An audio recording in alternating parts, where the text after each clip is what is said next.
Thank you for tuning in to the World Builder's Anvil, episode 214. The World Builder's Guide to Fantasy Map Making, the Overland Edition. Awesome sauce. There will be no sauce on the map, Jeff. Take the barbecue sauce off the table. I do not want to be rinsing sauce off parchment paper again. And wipe your fingers off. It's applesauce. Don't know where to start building your fantasy world? Do you need more? Does it make sense? Forget any worries and become a crafter of imagination. This is the place where we will prime your mind. Now, it's time to heat up the forge. Break out the mithril ingots and hammer. Welcome to the World Builder's Anvil. I'm Jeffrey W. Ingram. And I'm Michael Miller. Let's sup from the milk of Java and build.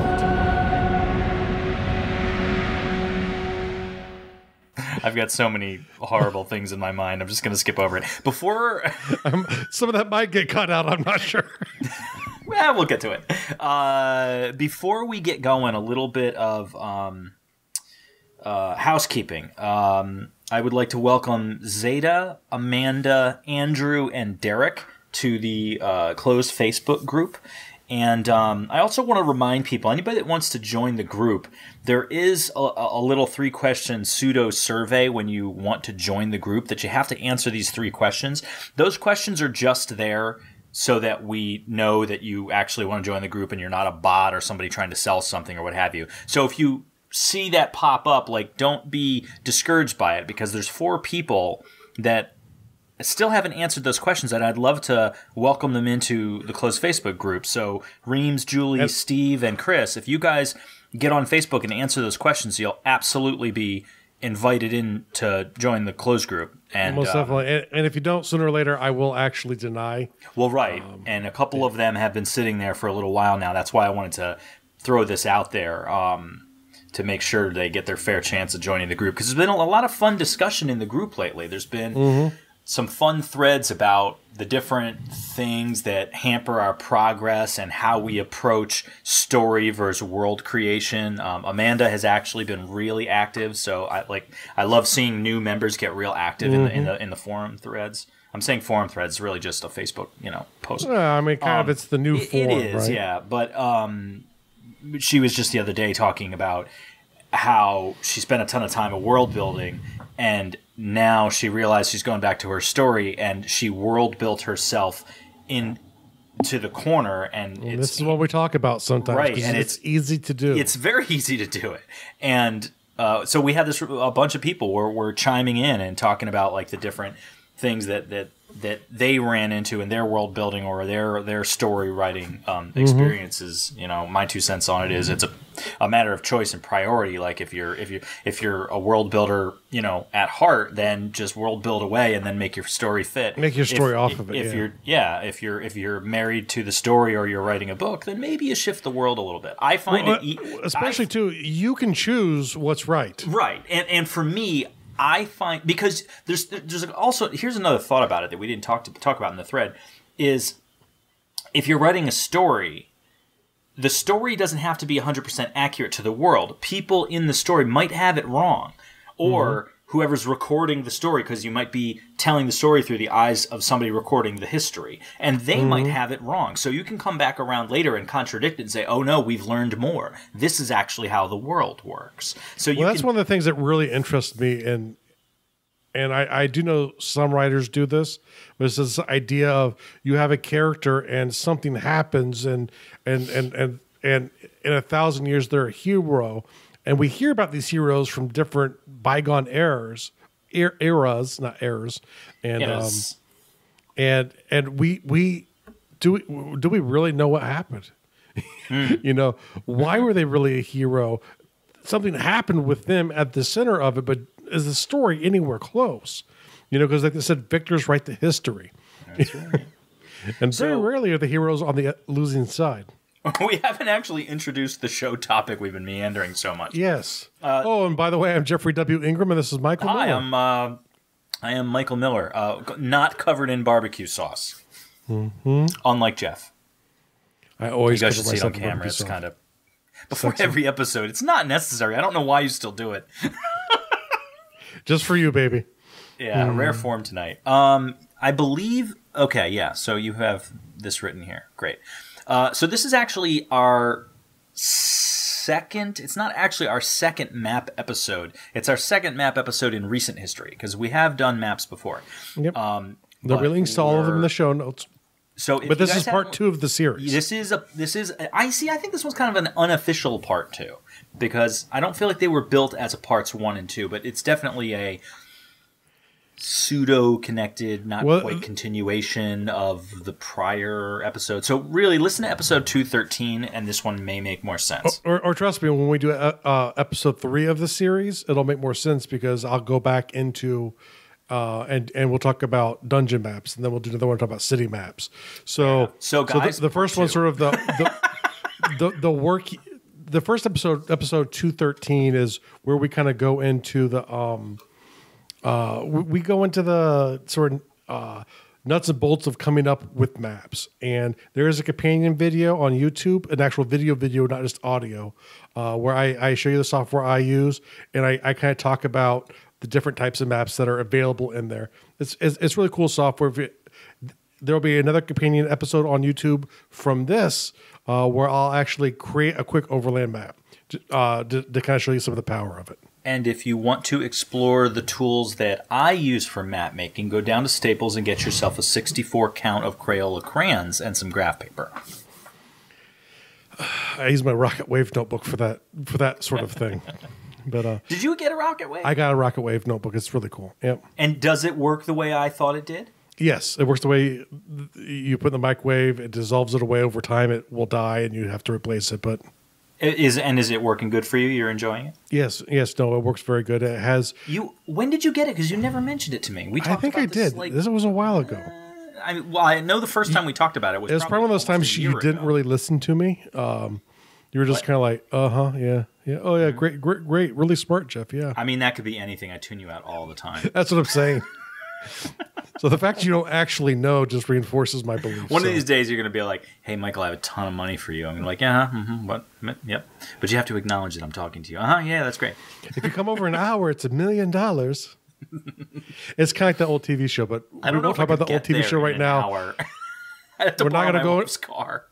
We're not going to go into that show right now since we're actually probably about 20 minutes into the episode. So let's actually start talking a bit. And this is going to be a long episode anyway, so it's fine. But I'm sorry, it is or is not? It is not, because a lot of the stuff, it all plays off of each other. So because a lot, when you talk about creating an overland map, it's very key, especially if you're doing it in software, to sort of have a plan, order of creation, the types of things you need. And we talked about it briefly in the last episode, but in this episode I want to go over a bit more and sort of explain why you want to do certain things in the order. Where I said you create the coastline first, and then you go from your highest point to your lowest point, essentially. Let me throw one caveat in there. The one caveat for this order of operations seems to me, and correct me if I'm wrong, is if you are making a world that is going to follow some of the rules of physics. Whereas if you're going to make something fantastical and totally crazy where water can roll uphill and, things don't quite follow the way they should, maybe this order...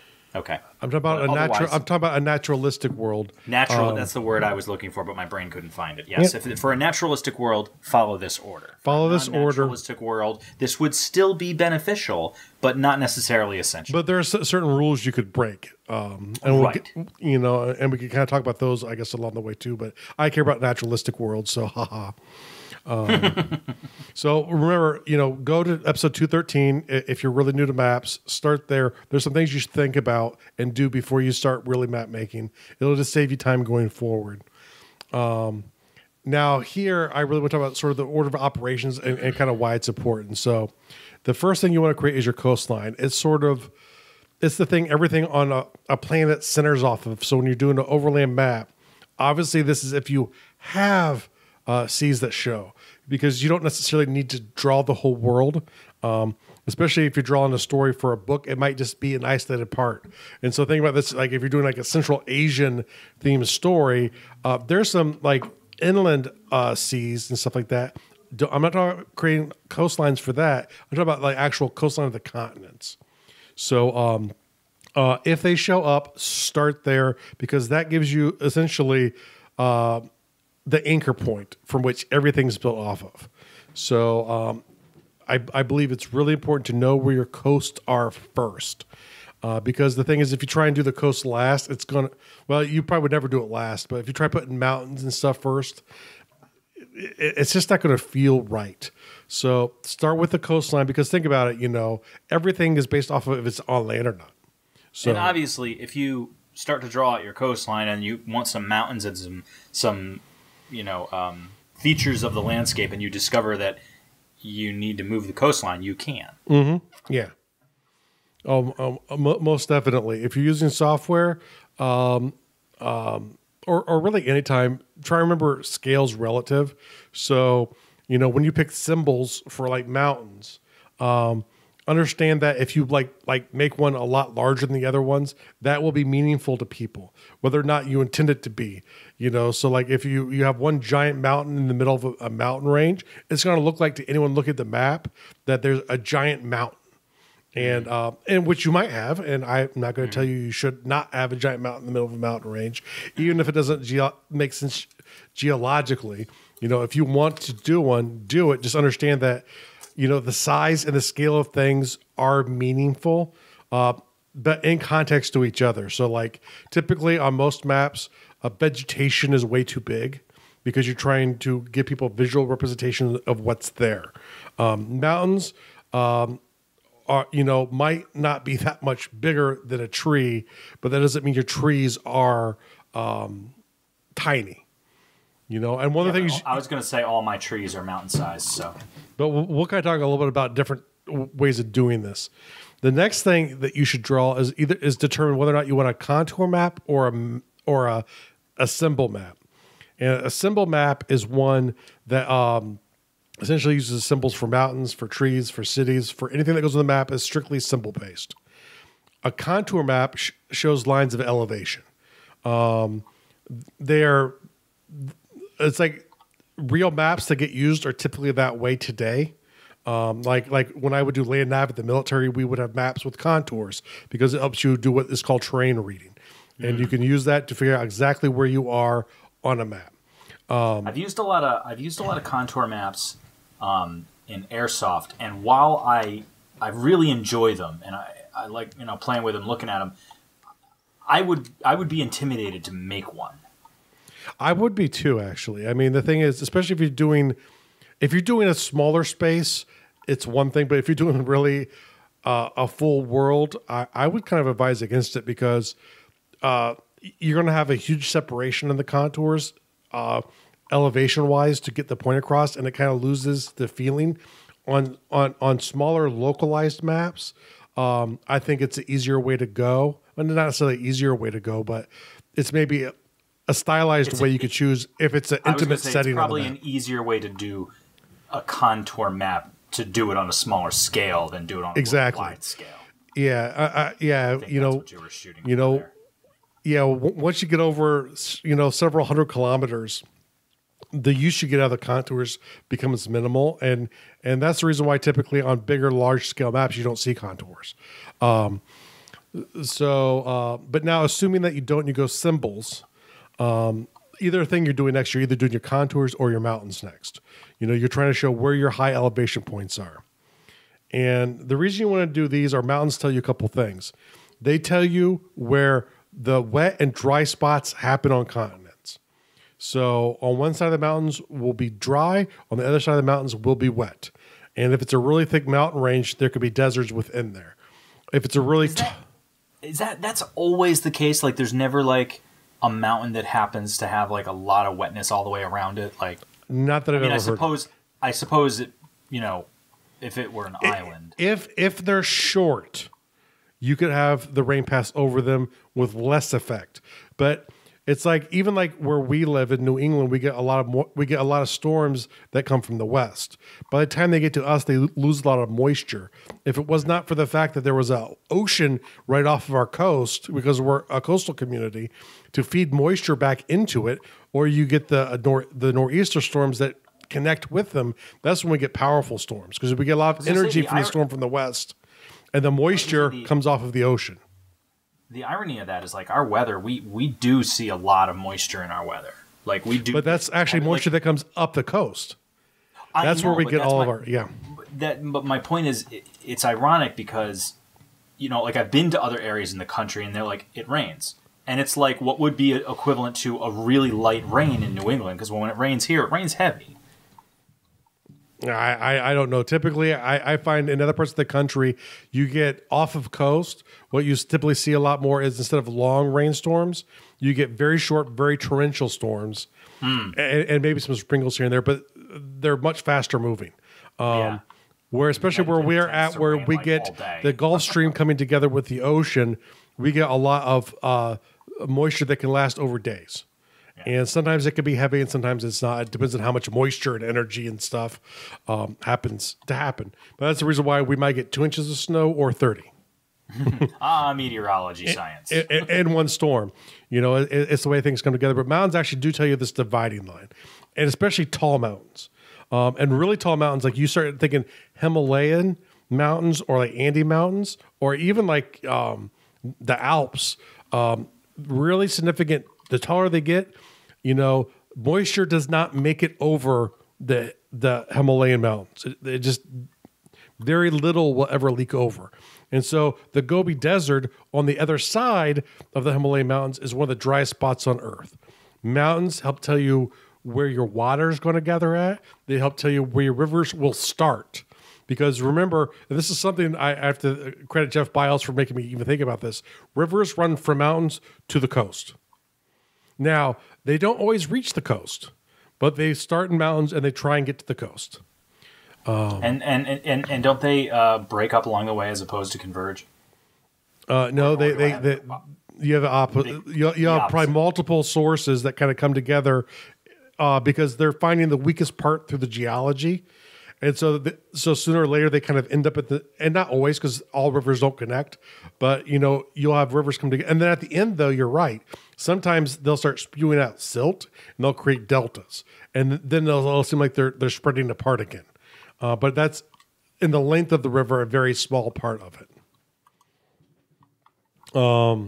But you do see inland deltas as well, too, especially in very hot areas.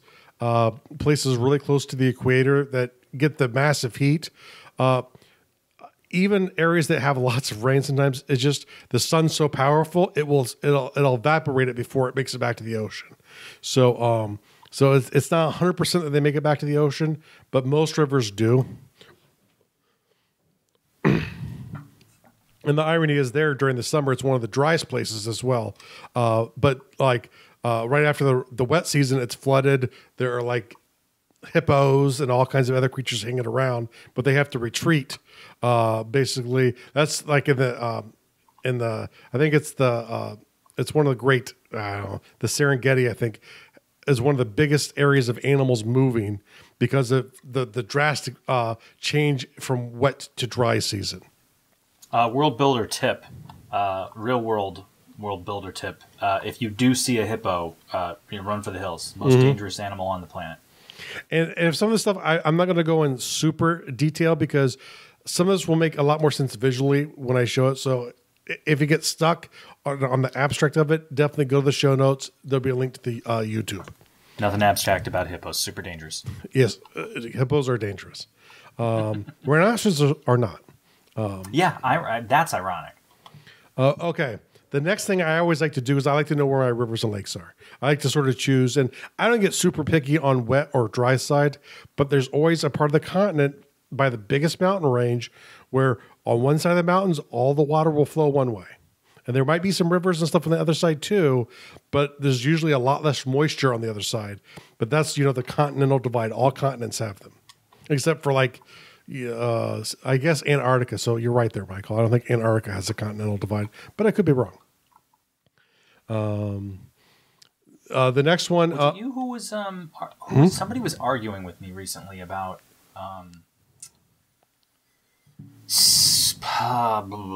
largest body of fresh water in the world. Like, it was a trivia question. and I had a guess that wasn't a bad guess, but the person argued with me that it was Antarctica, and I'm like, you said body of water. That's ice. Yes, that's frozen. That's a form of water, but not a body of water. Mm-hmm. Yeah, a body of water I think of as a lake, which I would exactly think is Lake Superior for freshwater. I was going to say, I guessed it was probably one of the Great Lakes. Mm-hmm. I couldn't remember if it was like Superior or Michigan. Because I do know there's some bigger inland bodies of water, but they're salt water to my memory, so I could be full of crap. Shoot me and make fun of me on the Facebook if I am. On the Facebook. On the Facebook and the Webernets. The Webernets. And the other thing, too, with mountains, you can really create isolation. This is one of the things, like with the really big mountain ranges. One of the reasons why Eastern culture seems a lot more exotic than even Middle Eastern culture or even Indian culture, because India and the Middle East for thousands of years were connected to the West. They were sharing information, and with Africa, information and trade were going back and forth. But because of the actual physical barrier of the Himalayan mountains, and I forget the other big mountain range around there, it's very hard. It wasn't until much later that China started getting involved in the game. So, really great mountain ranges can create great isolation and will create actually cultures that are much less influenced by the cultures around it. So that's the other benefit that you get. And if you want an area with that sort of isolation, you can build it. Yeah, you can't be like, there is this super secretive society and they live on the plains on this massive continent and there's no barrier between them and all these other great cultures. Odds are they would have rubbed up against somebody else. They would have rubbed up. If you create physical boundaries, i.e. mountains or islands or or continents that have great distances, like the Americas versus versus Europe and Asia and Africa. Now, rivers and lakes I like to do afterwards. I like to see where the water flows. Water tells you where most cultures start. They're going to start near rivers. They're going to start near large bodies of fresh water. They'll use it for transport. For trade. We'll start on rivers and lakes before they go into oceans or overland. So typically that's the reason why a lot of early civilizations start in river areas, because it's just easier. And ones can start in other places, but it just takes a longer time for them to build up the information and the expertise. Vegetation I do next because I know where the water is. That's where you can start planting down your trees. You can start planting down your scrublands, your steppes. They all kind of mirror together over time. So areas with grass and steppes have less water. They're the bridge between deserts and forest. So they get a little bit more, but as you get closer, you get more and more. You'll start getting isolated trees, but grasslands and their deserts will be much more devoid of trees. Then you start getting near forest lands, and maybe smaller, weaker trees will start popping up in those areas. And you'll start getting stuff like the Great Plains, because you had a massive forest east of the Mississippi. So you had very lush, very thick, vibrant grasslands back long before people were around, or long before the U.S. took it over. Now, the next thing I like to put down is structures. And here's one advice for doing symbols on maps in general. Especially if you're making up the world, don't overlap things. So when people look at the map, you have symbols and names, saying what they are, overlapping each other. Just move them a little bit, shift around where you put stuff so you don't overlap it. That's the great thing of making up. You're creating the accuracy when you do it. So make your life easy. Don't overlap things. I think I want to argue that one for a second. What if it's... I'm talking about an overland map. Say again? It's about overland maps right now. As opposed to a map with overlapping detail. Maps can overlap detail, but what I'm saying is don't put like two cities so close to each other that are really important on your map so that the names like cover over the other symbols. I'm saying don't interfere with the symbols you place on the map.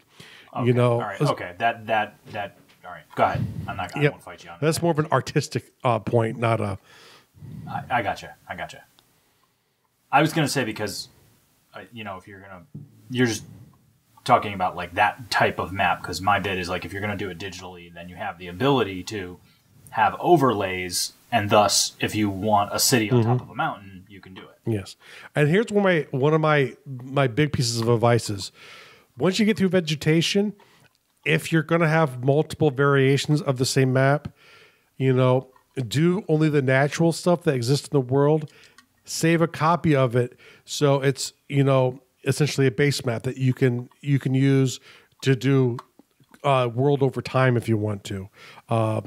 So like structures, roads, don't put into your maps, until you're ready to finalize those positions, because it becomes very difficult, even in CAD software, to show time in a static map. Maps are a vision of a place at a time. So, get the geography all done.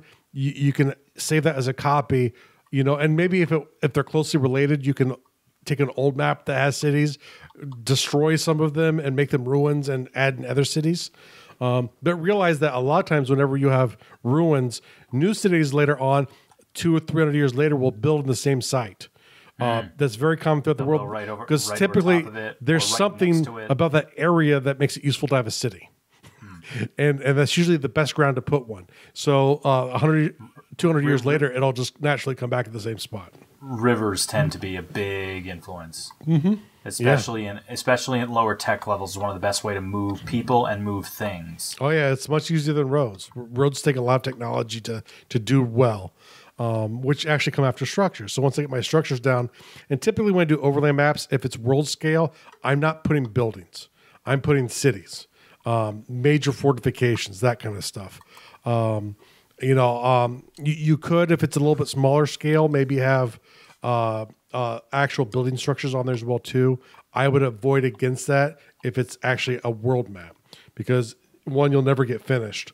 Yeah, that's true. Unless that one structure is like this is the only building, and it's tough to get the scale right for a house when you have a mountain next to it.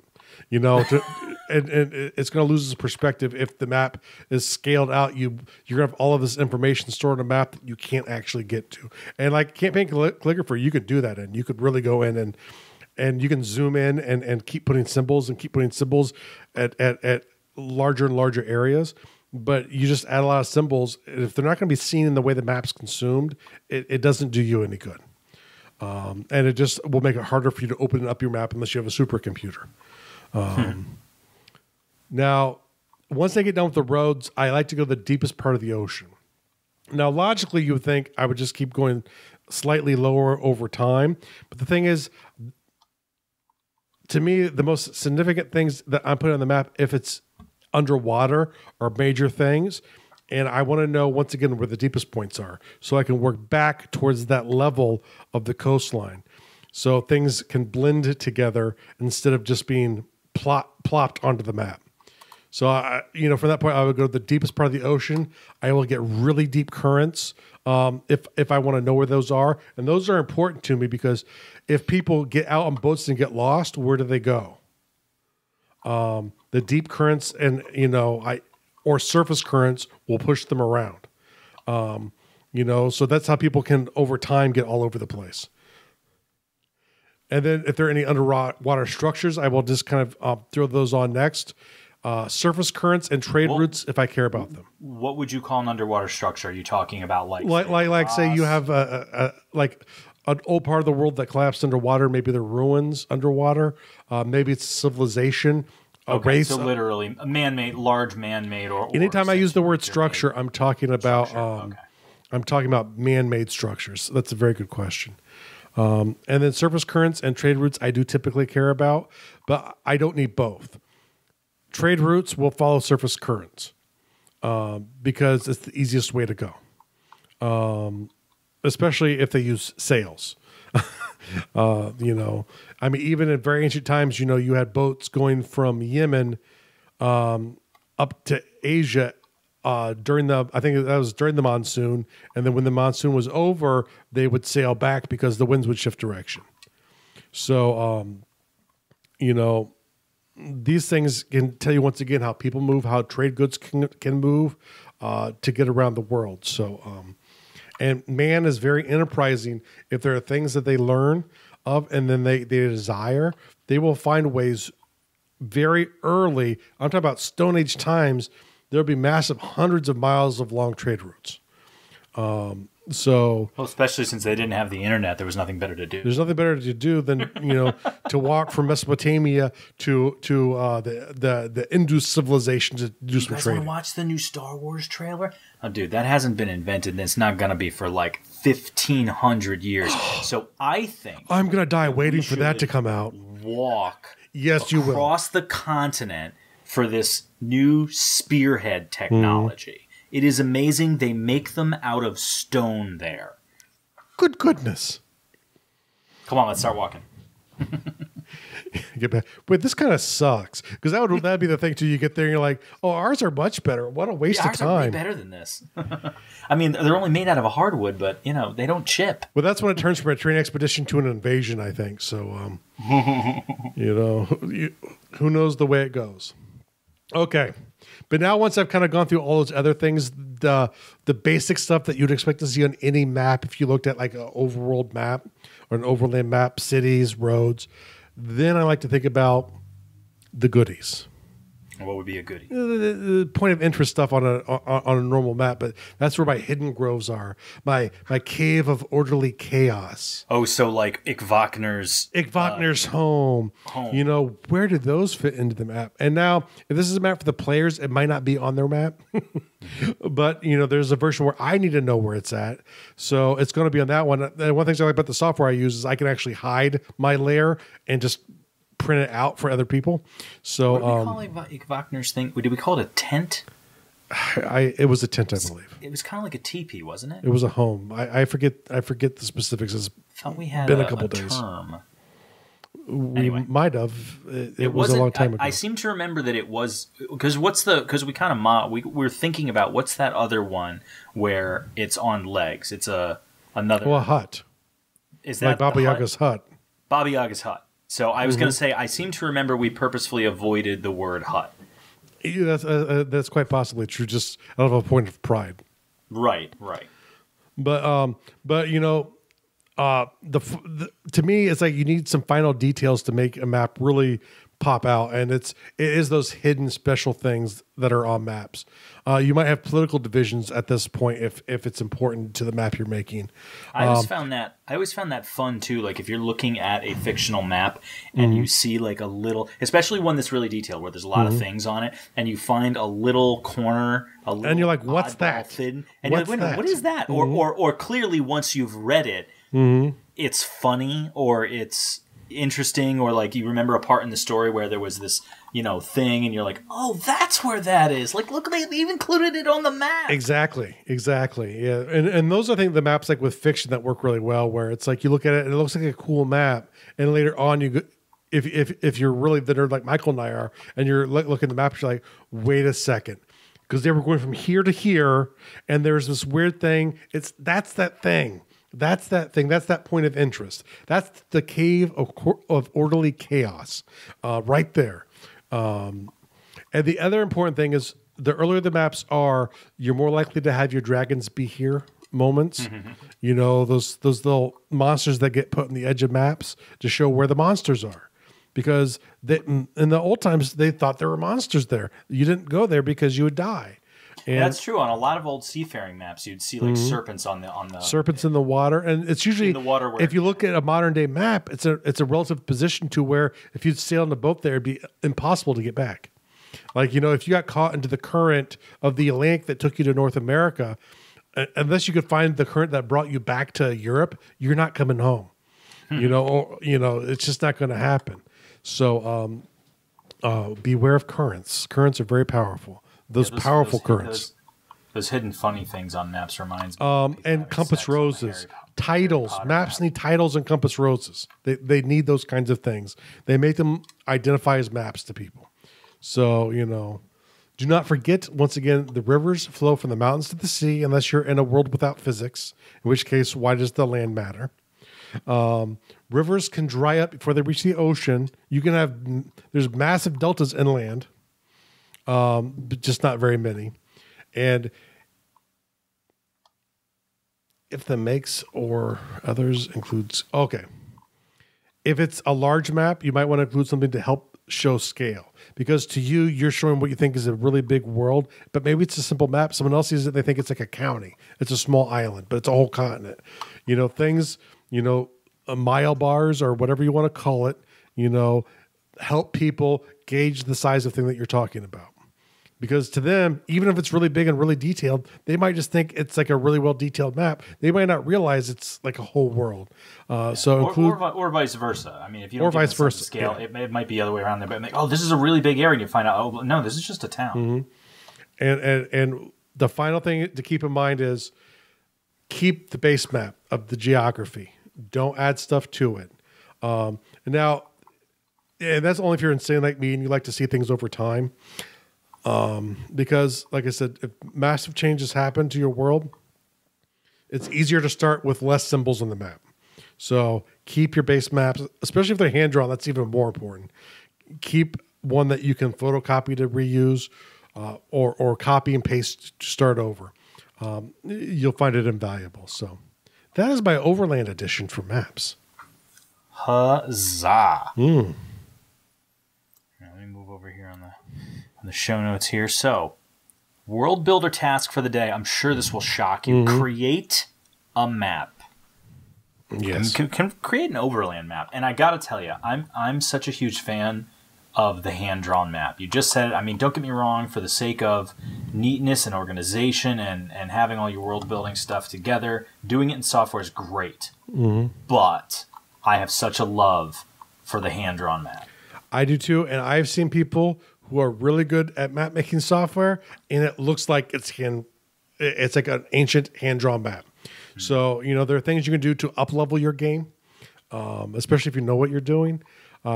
This series is not for that. This series is to get you going. And so for the real-world task, if some of this stuff just doesn't quite sink in, it's understandable.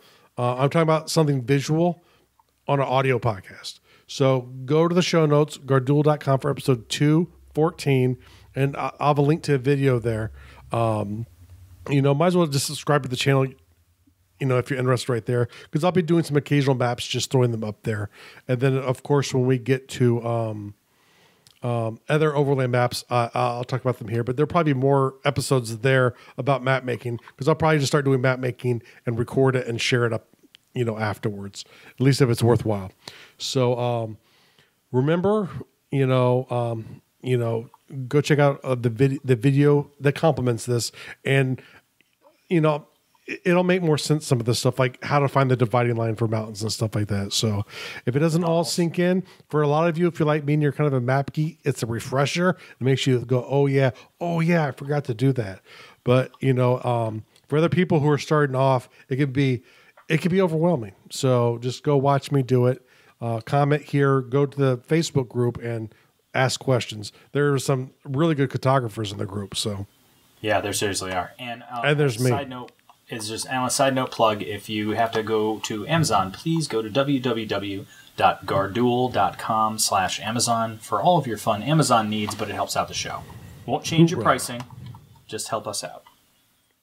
All right. Until next time. Thank you so much for listening to the World Builders Anvil. We would love it if you would share the World Builders Anvil with 2 of your friends. And so would they. If they are unfamiliar with podcasts, then you get to introduce them to the wonderful world of podcasting. Take them to Stitcher or iTunes, or best of all, just send them to our website, www.garduel.com. That's GARDUL.com. Now strike while the mithrils hot.